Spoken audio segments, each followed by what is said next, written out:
Welcome to the Mind Game. Podcast, that is.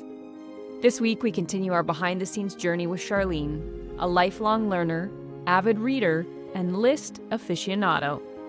We talk about Charlene's 100-book challenge and some of her favorite reads of 2024. We reflect on her favorite quotations and dig into the value of not just setting goals, but also reflecting on how far you've come.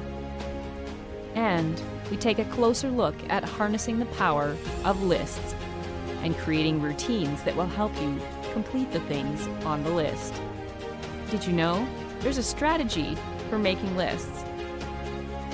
We'll also explore the importance of reflection, the wisdom behind the quote, "This too shall pass," and how stacking your wins along the way helps to reframe your perspective and move you closer to leveling up. Whether you're looking for tips on personal development, time management, or you simply want to hear about some great book recommendations, this is an episode for you. Let's rejoin the conversation with Charlene. P.S. You've got 60 seconds to get ready. Here comes the intro.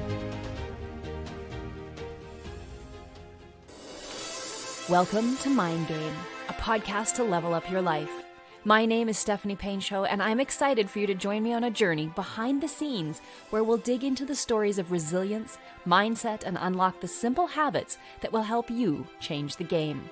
Before we dive in, I want to express our gratitude for your continued support. Your energy powers our quest to provide content that encourages you to unlock new levels of personal growth and step out of your own comfort zone.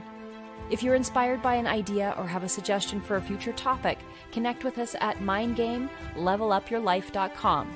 Your feedback is a power-up that helps us continue on this epic adventure.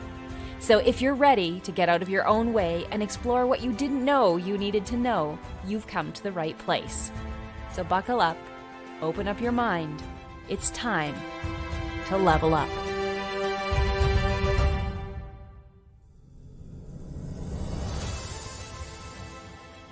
When I drive, I listen to audiobooks all the time, or when I'm in the garden, weeding the garden, that's my favorite time to listen to audiobooks. I can weed a lot in the garden if I'm listening to a good audiobook, or if I need to stay awake on a long drive, I'll listen to a good murder mystery. My daughter likes true crime. That's not my favorite. We were driving home, I think this from Thanksgiving, and we were driving, and it was this intense crime podcast about something happening, and it was really dark, and I was just wide awake listening to it. It was good because there was a moose that crossed the road in front of us. And I was like, where did that come from? But after that, I was like, no more crime podcasts for a little bit. I just have to use my breathing to regulate. Right. We did not hit the moose, but it was close. And it was a huge moose that they come up from nowhere. But what's your favorite? I'm sure you have lots of favorite books. And I see you post them and I add them to my list. And I have a question about list making. Yes. Because I make a lot of lists also. But let's talk about some books that you love to read. So you listen to audio. Do you prefer audio over reading? Do you have multiple books on the go in multiple formats? I'm always curious. Yeah. So like many of your guests, I have multiple books on the go all the time because I read based on the mood. I like to say I read based on the mood I'm in, but I've been doing my master's since 2021. So a lot of my reading You don't get to read for fun as much. I don't, which is sad. But I typically have multiple books on the go. So I have a fiction book always. Those are typically... I'm reading those. No, I would say I have a fair amount of audiobooks that are fiction as well. But I have multiple of those on the go. I typically have some sort of a self-help or like an educational thing. Yeah. And I'll have a couple of those on the go. So I'll have more of a professional one, something for work, management, leadership, and something for me. And that might be about running or yoga or who knows, whatever that's not necessarily work related and not master's related. I understand. So at one point I like challenges and I like lists, and I don't know when, probably during one of the COVID years. I know there were so many. There's like before COVID and what was really before COVID. I don't remember. But it was one of those years. And I like to do these little challenges for myself. So one of my challenges was to read, and I say read because I included audiobooks in there. Me too. 100 books. It is a form of reading. Yeah. 100 books. Wow. In a year. And I did it. It's awesome. And it was really good. Lots and lots of books. And I will stop reading a book that I don't enjoy. There are books that I have finished that I gave it a chance thinking it would redeem itself and it was okay. But if I Yeah. get into a book and I'm really not enjoying it, I'm not opposed to putting it down and being, Which is good because sometimes I feel like when I start, I should finish, but I'm getting better at that. I was like, I can have multiple things on the go at once. That's okay. yeah. And I think you're right. Some days I'm in the mood for that self-help book that has all of these ideas and I'm learning different things. And then the next time, I don't typically listen to music. You wouldn't find any music on my phone. My daughter would have hundreds of, probably thousands of songs, and I have nothing. There's not even ringtone. Like it's always on mute. But I love audiobooks, or I have an app that I use that's motivational talks. So when I go for a walk, or I listen to it while I was at a conference when went down to the gym because I got up early every day. And I tried to sleep in the one day. I was like, I think I'm tired. It's okay. I'll do yoga later. And then I was like, no, I need to go. I'll feel better after I go. And I got up and got down to the gym and went for a run. We don't currently have a treadmill, so it was easier to go for a run there. But it's different. Like sometimes I need that pep talk because they've got music in the background and I can run faster or walk. I always walk really fast. And so that helps me to get going. But you're right. It does depend on the mood. And sometimes I'm more I want to learn something new. And sometimes I just need a good story to keep me going, or a TED Talk. I really enjoy TED Talks. For quite a while, I was on a TED Talk kick and would arrive somewhere at a school and be like, guess what I just learned? And people are like, what did you listen to today? Just the inspiration for the podcast. Guess what I'm learning and who I can talk to. But there's all sorts of things. And I just appreciate when you're like, you get something and you put it together and you're like, that's how that works. Or did you know this? And I'll get somewhere and I'm just excited to tell people about what I've learned. So my husband's probably happy that I have a podcast so that I tell other people what I'm reading and learning. But do you have some favorite books that you really love, or favorite authors that you've come across? I would say this year, so we're May? Yes. Thinking back to what I've read this year, I would say one of the books I would recommend from my 2024 reads would be actually a book I read for my master's. So it was called Everyday Ubuntu. It's written by the granddaughter of Archbishop Desmond Tutu. Oh, okay. And it's about which is the idea that I am who I am because of you. And so we are who we are because of the people in our community that help make us who we are. And we're all connected, which goes back to one of the things that I actually have a tattooed on my body, the philosophy that I am that, like I am what I see in the world. We're all connected. And so that book really resonated with me. It was a super easy read. Yeah. It was part of my master's class, but it's a book that I would recommend to anybody. And like I said, it's quite an easy read. I just finished. This book has been on my list for quite some time. I'm a huge proponent of libraries. I was on the wait list for this book, and I don't typically buy fiction. So I had watched an interview with Brent. I think his name is Brent Butt. Now that I'm speaking it, I'm not so certain. He's the Canadian comedian who is part of Corner Gas. He's from Tisdale, actually. He's from the town that I live in. So I was like, I'm pretty sure I know who you're talking about. Yeah, he's been here a few times, grew up in the town. I work with people that have grew up with him here, yes. So he's a comedian, but he wrote a book, and I watched it on CBC. He was being interviewed by Ian Hannah-Mansing, and he had written a book that is, I wouldn't say it's a horror book, but it's a thriller. So it's not a comedy, although it's about a comedian. 3, actually. Okay. And it is so good. I just finished it. I had to drive, and I listen to books sped up. Like I can't listen to them on one times. To get used to that. The one I'm on right now, I could speed up, but then they do more books I'm finding are doing little mini podcasts in between chapters. But then it's almost too fast for the conversation. You have to slow it down. Yes. Not so good when I'm driving. I have to pick a speed. But I had a bit of a long drive one day. I had to drive, I think altogether I was driving about, 7 hours. Anyway, I finished the book. I started when I left the house and I finished it. I came home and there was about 10 minutes left. So I listened to it in my house. But those would be 2 that I'd recommend for this year. Nice. I love anything. I'm a huge fan of Dr. Gabor Mate. Oh, yes. Somebody mentioned that the other day. Yeah. Love his work. And last year, if we want to talk fiction again, Kate Quinn. Okay. I think I read I definitely didn't read everything she's written, but she's written a bunch of books about very strong women in untraditional roles. A Okay. sniper in a war. Interesting. Yeah. And excellent. Very talented. So those are books Nice. that I would definitely listen to while running. Yes.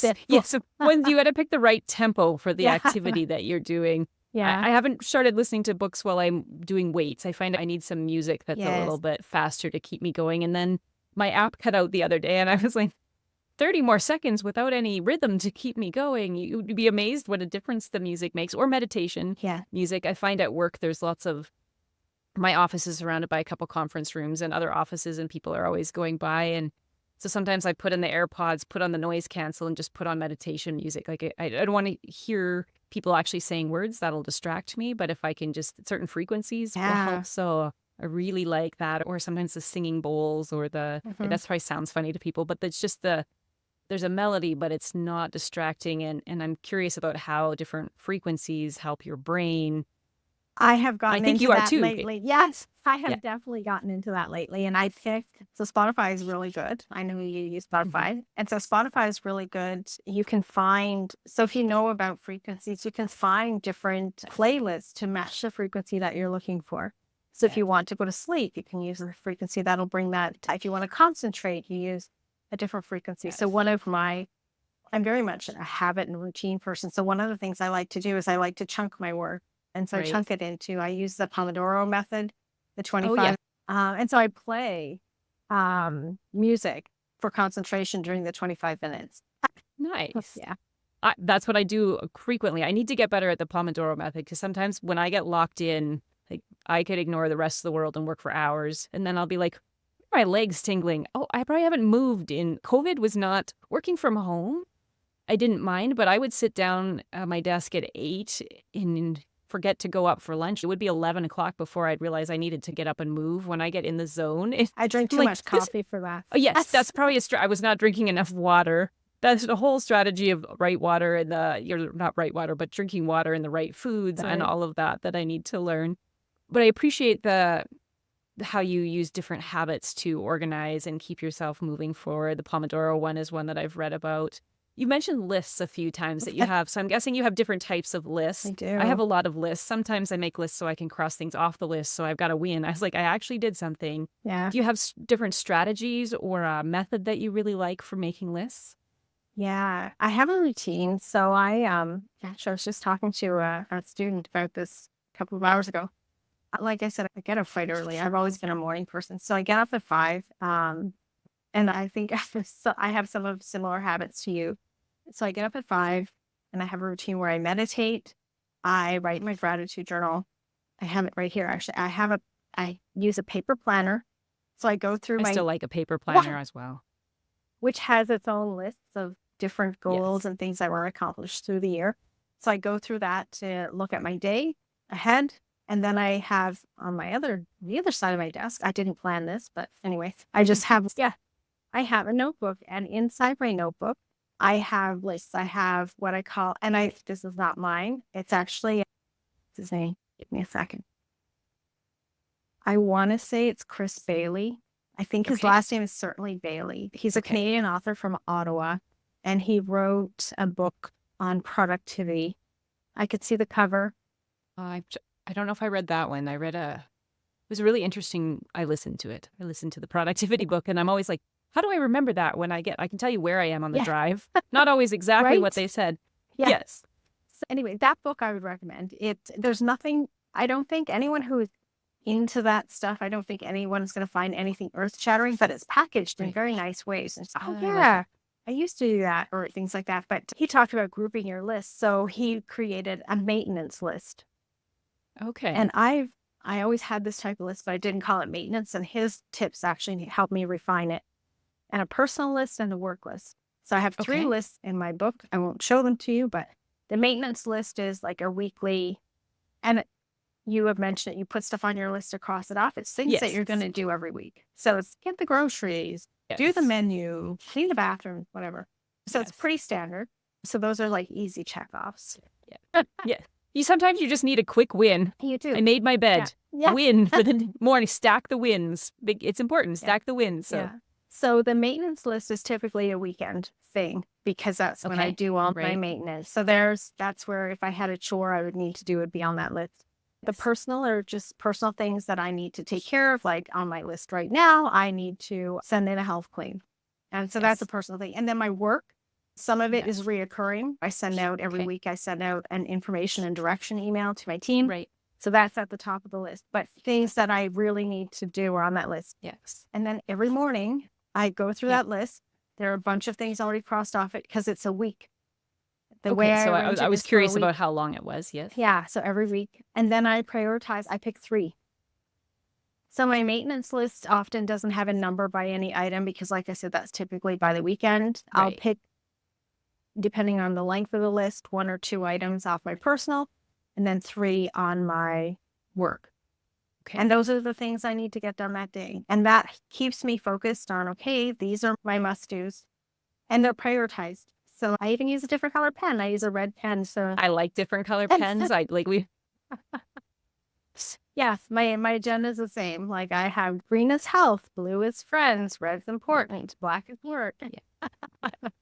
Yeah. Good set of pens that write nicely are never underestimate a good set of right? pens. I have all the apps. I've tried the apps and I keep coming back to Pen and lists paper. and paper. Yeah. Yes. Yeah. There's something about just the writing. I think there's research behind when you There actually is. write it. Yeah. It connects differently with your brain. It helps you to process ideas differently. Yeah. I haven't quite found the planner that's the one. Yeah. But I appreciate that, like the 3, that was when I listened to the productivity book, and I can't remember what it was called. It was an audiobook, but he talked about every morning you pick 3 things. Those are the 3 things you're going to do, and you need to make your time for that. And then you block your time, right? You make that, if it's Yes. something longer, but it's a priority, you do that. And I appreciate that idea, and I need to get better at it. And it's always a work in progress. Sometimes I was like, I'm going to get to work and there's a book filled with articles. I'm going to read those because it takes 5 or 10 minutes.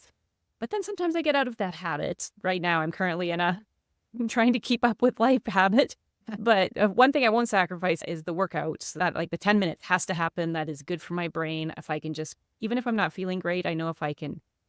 Sometimes I just feel like I need the weights to help me kind of ground, and it'll just make me feel better after I've gotten to that point. Running is harder for me currently, but I haven't practiced as much, right? It's a work in progress for that. But I like the pick 3 from the personal, and there's a maintenance, because I was always curious, how do people organize their lists? And you also talked about, you've got your weekly list, but you have a bigger, whether you call it a bucket list or not. Yeah. It sounds like there's ideas that make it onto sort of a life list. Me too. Yeah. So I've always had a life list a very long time ago. And I'm not a pack rat, but I keep those things. So I have things that I want to accomplish over the course of my life. And I'm fine waiting. There are things that I know, like I used to play guitar. I don't play it now. At some point, after I'm done my master's, when I have time, I'm going to pick it up again. So I will. But I'm not stressing right now about it. And so I have that, but I do have, habits and routines. At the end of the calendar year, I do a big reflection on things that I've achieved. I do that actually every quarter, personal and professional. Yeah. And then I plan out, okay, what do I want to do this year? And that quote that I mentioned that my friend's husband said, you can do anything, but you can't do everything, like being realistic about, I have all of these things on I'd like to do someday. And that's someday. So what do I want to do this year? And I group it. And I don't know where I learned this from. It's, again, not my original idea, but group things in family and finance and relationships and community and personal development and fitness. And so I have these little goals that are lists that of things that I want to accomplish this year. So those are in my actual paper planner. Yeah, so that's a routine that I have, that I look at those regularly to see how's my progress against that. I appreciate that, because you do an amazing number of things. Like I see you taking classes, I see you running, I see you teaching yoga, working full time. You had 2 kids at home. They just recently moved away. What you can accomplish, and that's just what you share on social media. So behind the scenes, I know there's way more things that are happening. I always appreciate the positive things that you share. And so now we're going to transition into the soul questions. I think that's what Allison called them, the soul questions of the Mind Game podcast. I have so many notes, by the way, from all of the things that we've been talking about. I'm like, ooh, that one. But like I said, I really admire your organizational skill, the fact that you right, like, what do I want to accomplish and how did you phrase it? They're on my list and it's okay if it's not right now. It will happen when it's meant to happen. And that's not always an easy part. I know I'm not sure if you got to the episode with Katie White where she talks about the in-between and the best things that never happen. Yeah. But that letting go of what's familiar, thinking you're going to go straight across the river, you're going to canoe right across, but it turns out rivers have currents and they like to take you different places. But that's okay because that's probably where you were meant to be rather than there. But it's not always an easy part when you're facing that change or you're letting go of the known to the unknown. So my question for you is, and this comes from Dwayne Johnson, it's the rock question. And he said, the question is, what's the best thing that never happened? And the story behind that is he was all about football. Growing up, he was going to play football. He was going to be in the NFL. And then draft day rolled around and it didn't happen for him. He did get drafted by the Calgary Stampeders. So he went there and then they cut him. And he was like, I had $7 in my pocket and football was my life. And so his production companies are all called $7 because that's all he had. And he said, Canadian, not the same as American for the amount of money that it's worth. And he said, but he made the decision to go into wrestling. And wrestling was the family business. In Calgary, the Stampeders called him back and they said, come back. And he said, nope, I've made my decision. This is where I'm going. And his dad said, what are you doing? Like, you wanted to play football, go do the football thing. And he's, no. And so he said, football was the best thing that never happened. That was always where he was going. That was always what he was going to do. But life redirected him. And he said the impact that he's been able to have for his own life, for the life of his children, and for the world, when you look at the scale of Dwayne Johnson, that's a huge impact. So I'm always curious about what's the best thing or things that never happened for you. And where did it push you? I've listened to enough of your podcasts now to know or to expect that question. Yes. And I've been pondering this question. And I'm going to flip the question on its head a little bit. I like that. And again, I think it, and I reflected on it, and I think it comes back to that reframing. And so I was trying to think, okay, when I think of what never happened, my mind gravitates to a failure, right? And God knows I've had lots of failures. So I'm definitely not saying I've never had a failure. But my thought process around it is, if it had happened, I may have had a good life. Things may have been great there too. That's a good way So to I'm look at not it. sure that, and there's that whole attachment piece that trying not to be attached to outcome. And so, like I said, I've had lots of failures and lots of things that I had wished had happened, but didn't happen and brought me to where I am. But had they have happened, did I say that right? Yes. Okay. I think so. I know what you mean. If they had happened, let's say it that way. If they had it happened, worked out. yeah, things may have been great as well. So I was like, I don't know. What is the best thing that hasn't happened? I just thought it was an interesting question. It is an interesting question. I like the answers of some of your previous guests. And like I said, I'm racking my brains. I'm like, what didn't happen for me that I really wish had? And I thought, if it had, it might have worked out really well. Yeah. And I think that's just part of that. And what I can hear when you're talking about, and I'm curious about if you'll talk just a moment, as a yogi, the idea of attachment, right? It comes and it goes, not attached to the outcome as much as perhaps, is it the actions that you take on the journey and the outcomes come as they're meant? Or maybe let's dig into that a little bit. And that's what I was thinking, is that you're going to end up where you need to be to learn whatever lesson it is. You can learn lessons lots of different ways. And so the path I'm on to learn whatever lessons I need to learn, I'll learn them now. But had those things that hadn't happened, I just would have learned the lessons a different way or experienced things through a different process.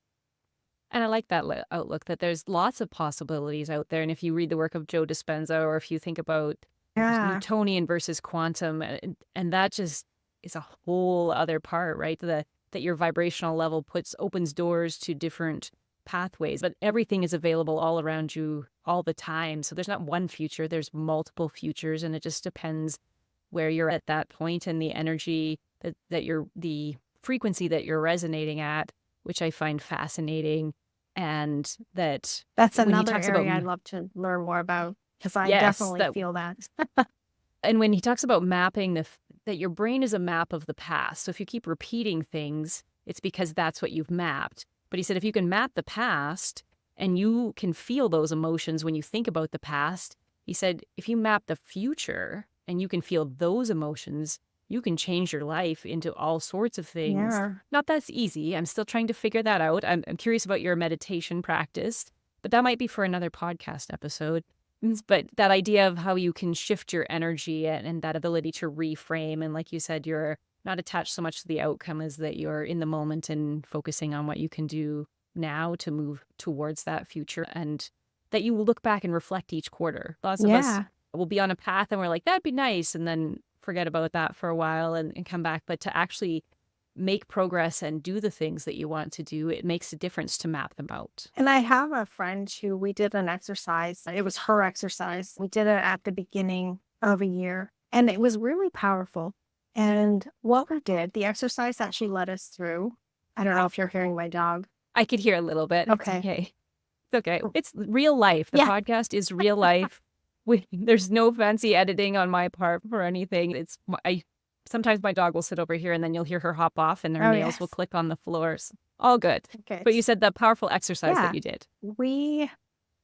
A lot of times we can get stuck in this, I want to do this, I want to do this, and things aren't happening fast enough, or it's too hard or whatever.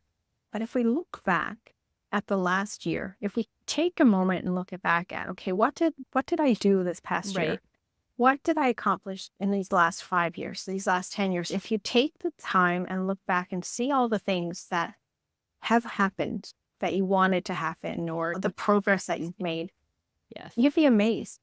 And I don't think enough of us take the time to actually look back and be like, yeah, I did a marathon. Oh, I did 2 marathons. Things That's like amazing. this, and it's back to the reframing. It helps you reframe. Yeah, I can do hard things, or I actually came a lot further than I thought was possible, or Yes, I appreciate that, because sometimes we get caught in that rush and that hustle that we need to do more and do it faster and get there faster. And failure is just one way that we learn those things. So failure is just really learning if we reframe that. But that idea, if we pause for a minute to appreciate how far we've come and give ourselves grace in the next level up. David Goggins talks about once you get to where you think you're meant to be, that there's just another level up waiting for you. So it's really using those as stepping stones to the next evolution of yourself. And that's part of the behind the scenes for the Mind Game podcast is everybody has all sorts of habits and strategies they're using behind the scenes to keep making progress forward, but we don't often talk about them and how we level up, or that the life that you want is probably what you wanted 10 years ago. And you don't realize sometimes that you got to that part, or pause to celebrate the journey. And even David Goggins says you should celebrate that you did that, but not always that if you didn't make the outcome you wanted, you need to still consider that if you didn't finish the marathon, you still ran a marathon and you got as far as you possibly could. Like you took the furthest step that you've ever taken. Those are all huge steps and things to celebrate. But once you celebrate, he's not interested in what you did yesterday. It's what you're going to do today.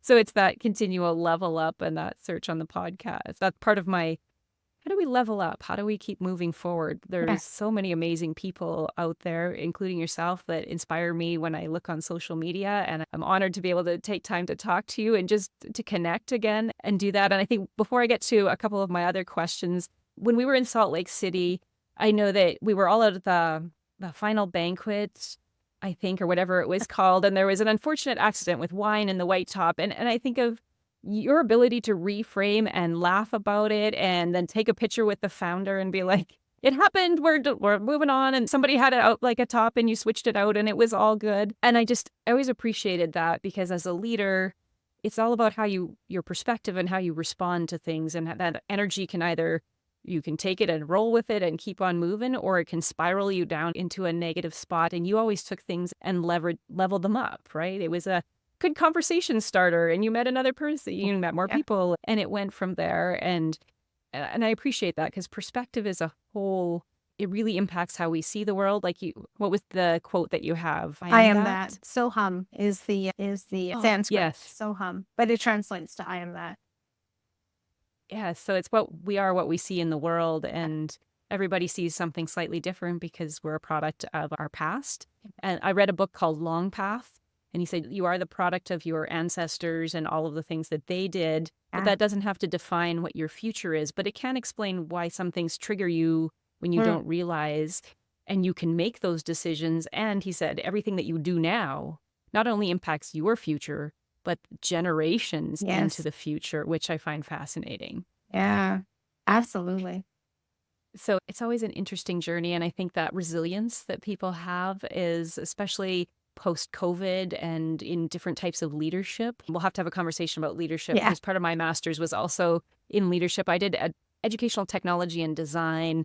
Okay. And as much as I could take any leadership classes, that's what I did. So different leadership styles I find really interesting for the ways that people lead and why people learn. And I appreciate your love of learning. Like you run because you love to run.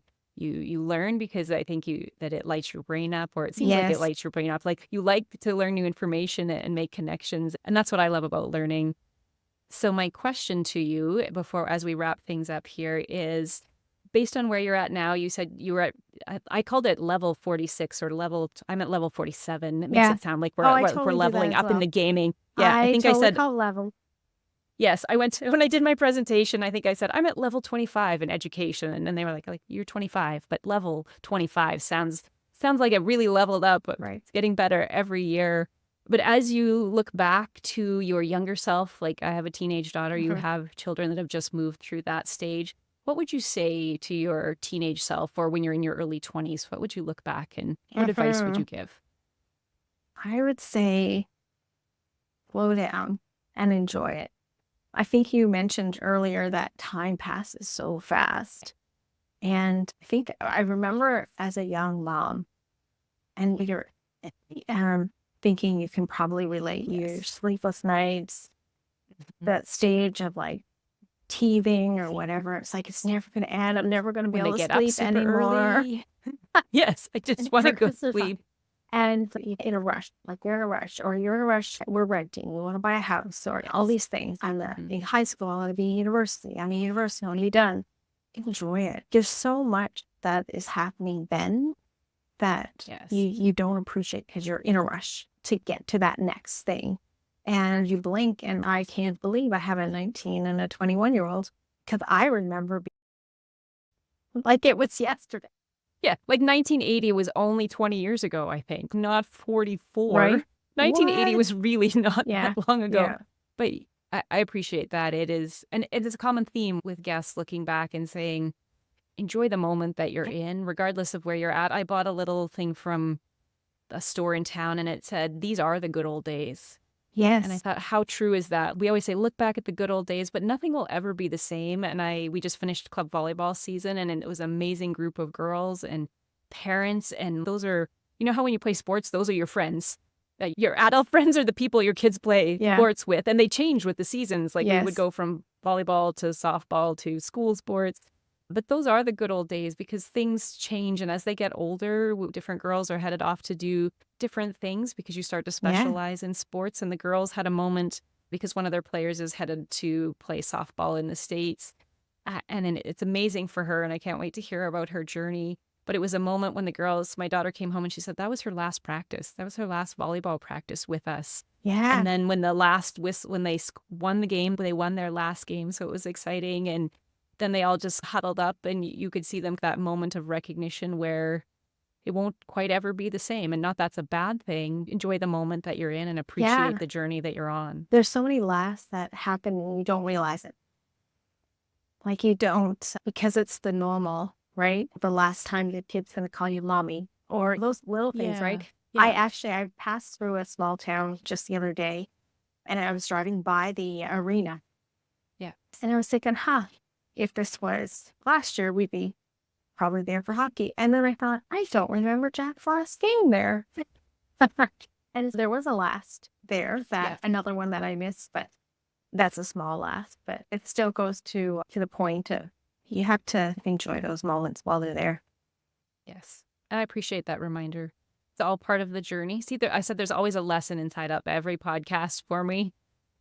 Learning to accept change and moving forward. Finding the ways to level up inside of that and appreciating and giving yourself grace on the journey. When it's right, it will happen. And I appreciate it's not a rush. It's not a rush to get to the next thing, even though we really want to, that in between, we want it to be done and through to the other side. But life will take us on the path that it's meant to take us. And like you said, any of the futures that work out are the right ones that work out for you. Yeah. The decision that you make in the moment is the right one for you in that moment, and you move forward from there. I have one other question that I don't send in advance. Okay. Based on where you are now, if you were to think 20 or 30 years into the future, we did a time jump in my presentation the other day. We jumped 20 years into the future. So I would be 67, you'd be 66, I think. Almost. Sorry, 65. Let's not make anybody older. I But if we haven't jumped, quite made that level yet. yes. 47 is good. The level up to 47 is good. I found my voice at 47. Started the podcast. That was on my birthday. That was the That is goal. awesome. But if you were to jump ahead 20 years to your future self, what would future Charlene say back to yourself right now? So in this moment, you're only 45. What would she say to you right now? She would say, "Oh my God, they finally invented self-cleaning houses." I love that. That's awesome. Just kidding. What would she say? She'd probably say what I just said, to slow down and enjoy the moments. But I think I'm doing that pretty well lately. Certain things you learn the lesson over and over and say, yeah, I'm going to enjoy this. We're talking about leveling up. I celebrate my birth month right now, just my birthday. Yes, I love how you celebrate your birth month. I'm like, it's Charlene's birth month. It's going to be an amazing month. I wonder what adventure she's going to go on for this month. I would say, I think we all have blind spots, right?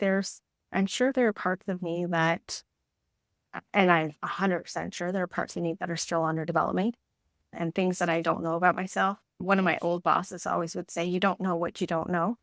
And 65-year-old Charlene, almost 66, would say, back then this was happening.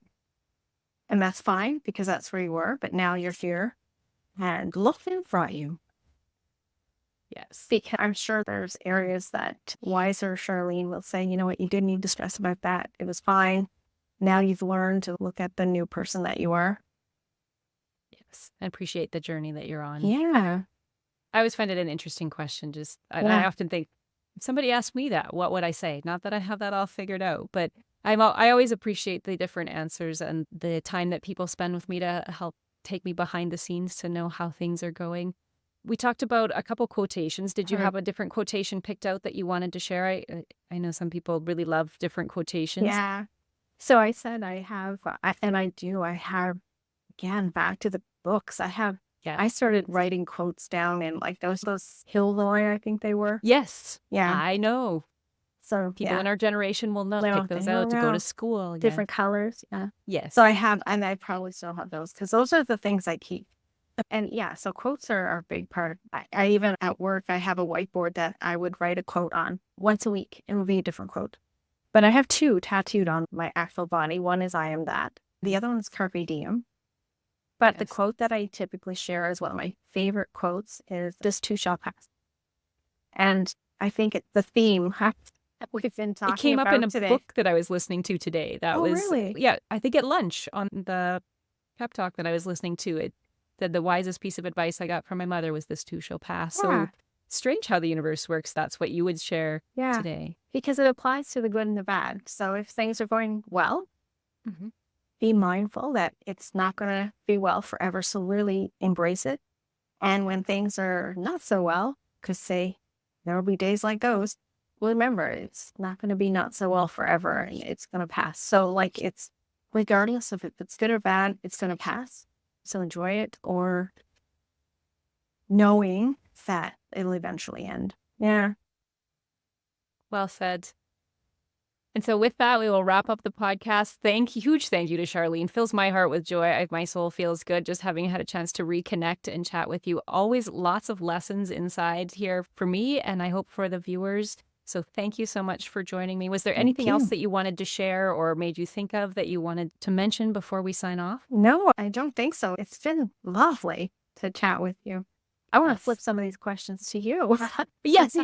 We'll have to come back and do I'd love to come back and do a conversation with people, and everybody brings a quotation, and then we have like maybe 5 people on and we have a conversation about, so when did that one really start to hit home for you, or why does that one resonate more for you? Because I love quotations, and I really love the Journey of the Mind Game podcast to all of the reminders that you shared and all of your experience. Thank you so much for joining us today Thank you. or this evening. It's later in Ontario than it Yeah. is here.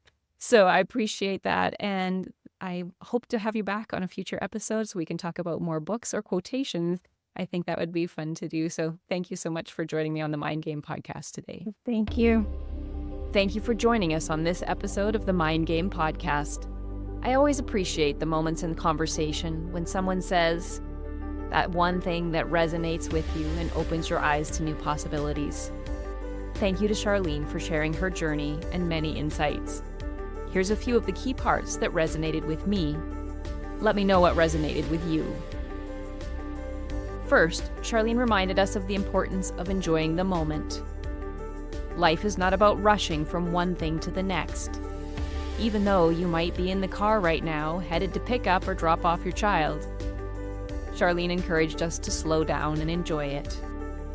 Even when life seems like a rush from one thing to the next, look for those moments when you can pause, even if only for just a minute, and appreciate this stage in life.